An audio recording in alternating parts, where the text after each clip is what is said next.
Welcome to lesson 7-5. This is about parametric functions. Well, earlier in this course, we have discussed about parametric functions, especially in lesson 1-5, which is in chapter 1, lesson 5. Now, a parametric function or parametric functions are functions segregating normally the variables x and y from their own usual linear function or quadratic function form. And in here, we introduce another third party, which is usually t. So looking at this figure here, okay, in this illustration, now this illustration is about a pendulum, and this pendulum has a rotating path, which you could see in this figure. And if we have a two-dimensional analysis here, we will have the coordinates y and x, okay, wherein this pendulum actually forms as an ellipse. So as you can see, the x and y components of this coordinate system actually depend on a third variable t. So in that case, our y should be in terms of another variable t, and our x is also dependent on another variable t. And so we create what we call a parametric equation or a parametric functions. So what I'm trying to say is y should be in terms of a certain t. Now if this is an ellipse, it could be something like this, and x should be something like this. So it actually, or the two, y and x, actually depend on a third variable t. So the objective of this lesson is that given equations of a parametric function, we are going to plot the graph and make conclusions about the geometry or the figure that results. So going back again to that figure, suppose that the pendulum illustrated in this figure has two displacements measured in centimeters from its rest position. Its rest position should be somewhere in the middle, for example. Its displacement is x in the direction parallel to the wall. So this is the displacement, which is parallel to the wall with the door, and y in the direction perpendicular to that wall. Okay? So neglecting the effects of air friction on the pendulum, so our pendulum is this, it is the rotating thing here. X and y will be sinusoidal functions because it rotates. It is an ellipse, okay, in terms of t, measured in seconds. So for instance, the equations might be this: 30 cosine pi over 1.5t, or y is equal to 20 sine pi over 1.5t. Okay, so this is what we call a parametric equation. This is an example of a parametric equation. And you can see that the pendulum here is a parametric function of time with respect to its coordinates x and y.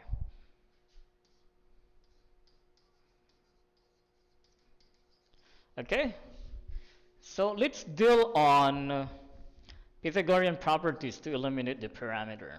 This is example number 2.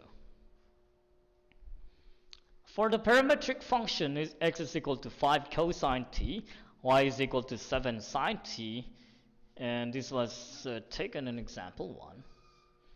Okay, eliminate the parameter to get a Cartesian equation relating x and y, and describe the graph.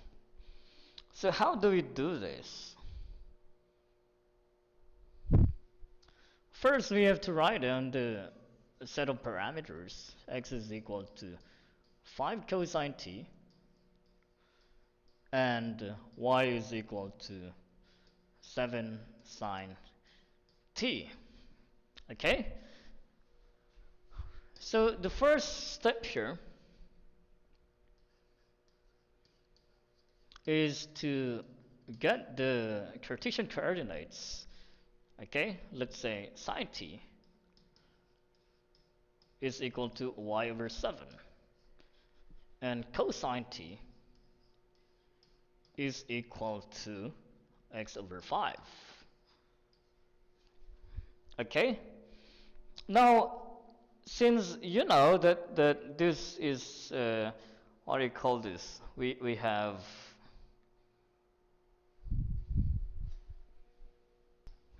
the Pythagorean identity. Don't forget the Pythagorean identity for cosine and sine. So as you could see, sine square root of t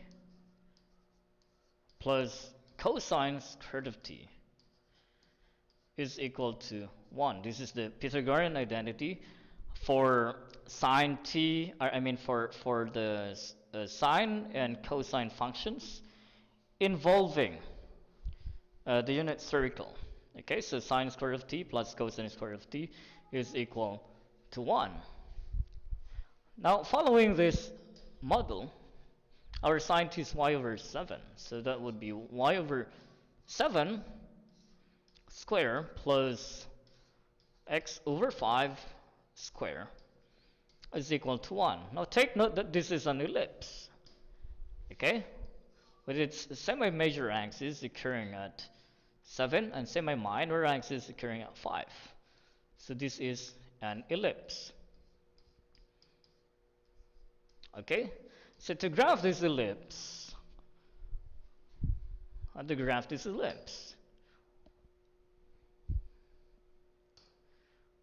okay, let's first write down or draw the axis.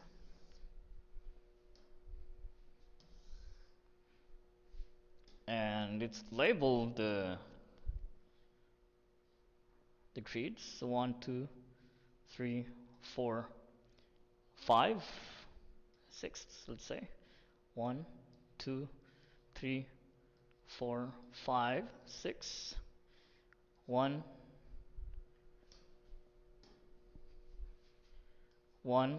2, 3, 4, 5, 6, 7.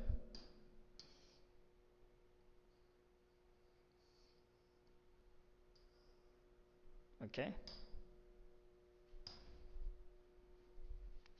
1, 2, 3, 4, 5, 6, 7.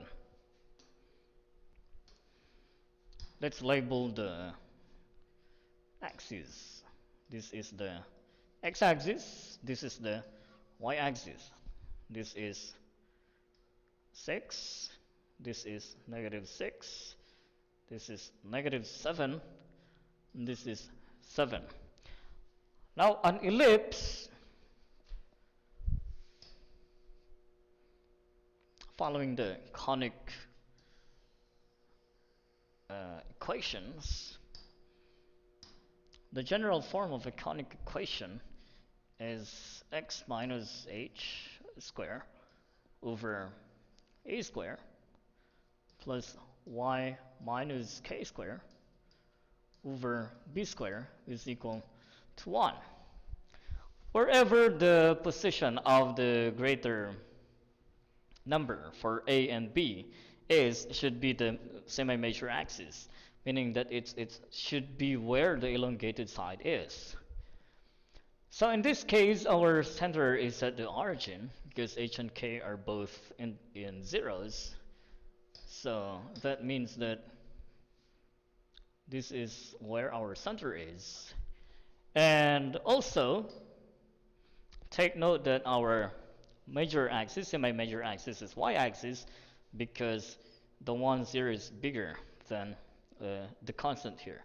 So it would be here, here. That's our that's the location of the points of the semi-major axis, or what we call the vertices sometimes.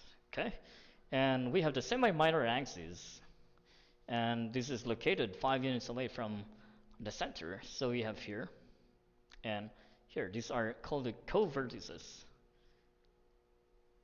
Okay. So in this case, all that we just need to do is to project an ellipse. Okay, I don't know if this works, but this should be here. So it should be extended like that. Okay, and this should be here, and this should be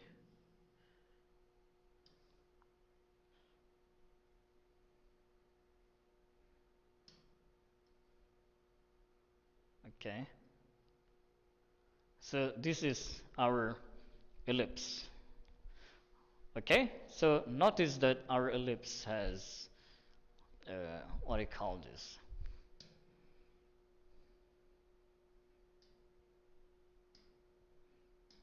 Okay, it has the positions, and the center position is at the origin, and the vertices are 7 and -7, and the co-vertices are 5 and -5 from the origin.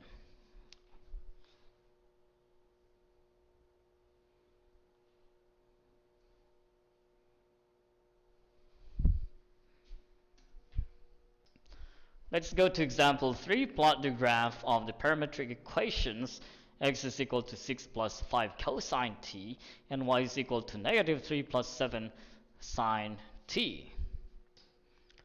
Okay, first we have to convert them from parametric equations into Cartesian equations. So we have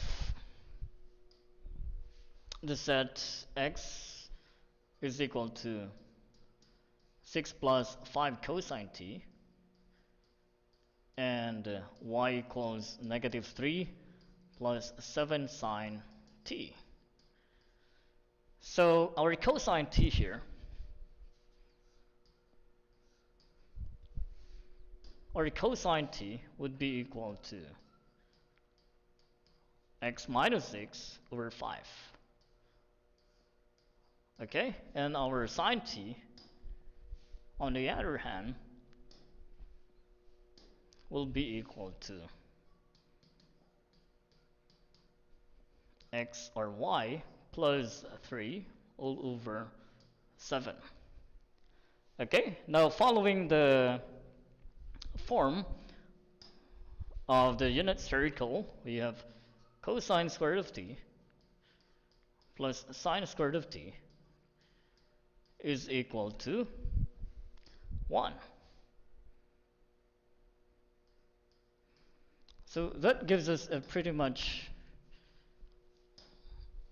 a form for our Cartesian form of our parametric equation. So this would pretty much be x minus 6 over 5 square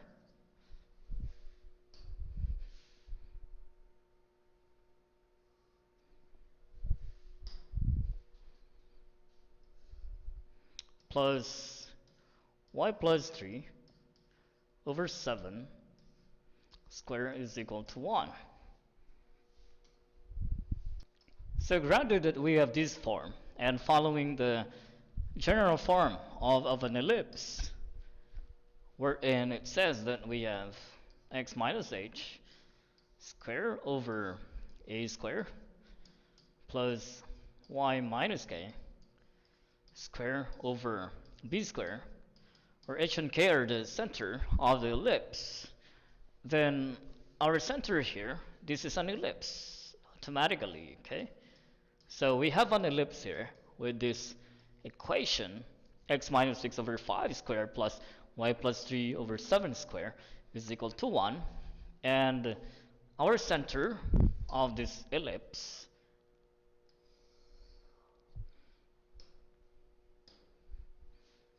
these are the parameters of this ellipse. We have center occurring at 6, -3. We have vertices V1. So our axis first, our V, not V, this is not supposed to be V. Okay, our A is equal to 5, our B is equal to 7, and our major axis, or semi-major axis, would be the y-axis, occurring at y is equal to k. Okay, and our semi-minor will be the x-axis, or the x is equal to this is y is equal to k, and this is x is equal to h. Okay, now having those elements in mind, then let's draw the sketch having the center at, our center is at 6, 3. So we will have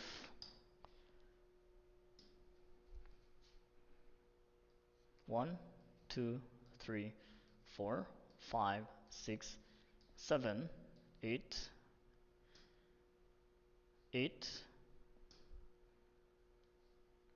9, 10, 11, 12, let's say.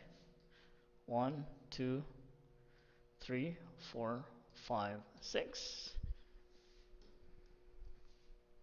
1, 2, 3, 4, 5, 6, 7, 8. 1, 2, 3, 4, 5, 6, 7, 8.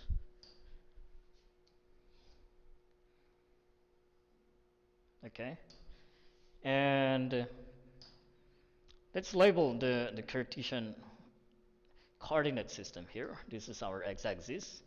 This is our y-axis. Where is the location of our center? It's 6, -3. So that would be 1, 2, 3, 4, 5, 6. This is 6, and this is -3. So that would be location of our center. Okay, so that's where our center is. And our semi-major axis is with respect to the y-axis. So from this center, we should count 7 units from the center. 7 units up and 7 units down.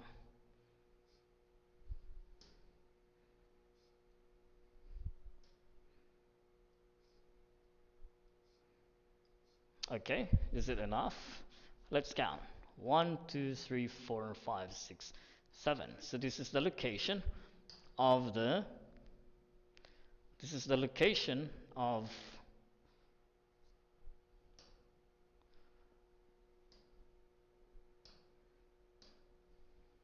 our one of the vertices. So 1, 2, 3, 4, 5, 6, 7.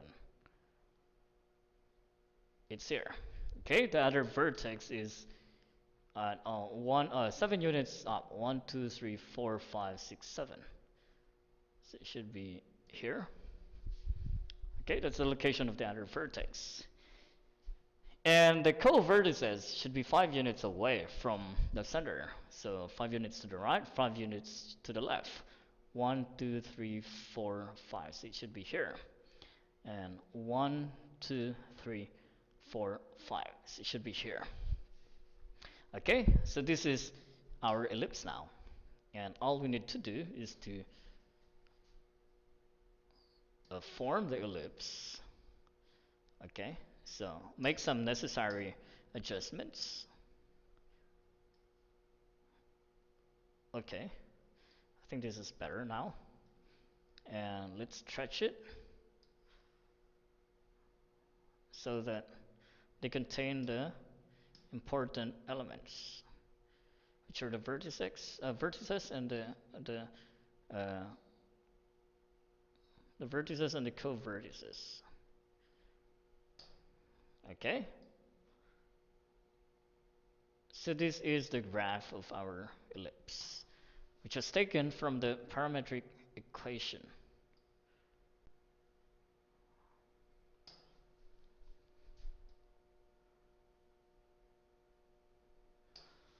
Okay, so describe the effect of the constants 6 and -3 on the graph. Actually, the 6 and -3 are the translations. So we translated our x 6 units to the right and 3 units down. So look at the center.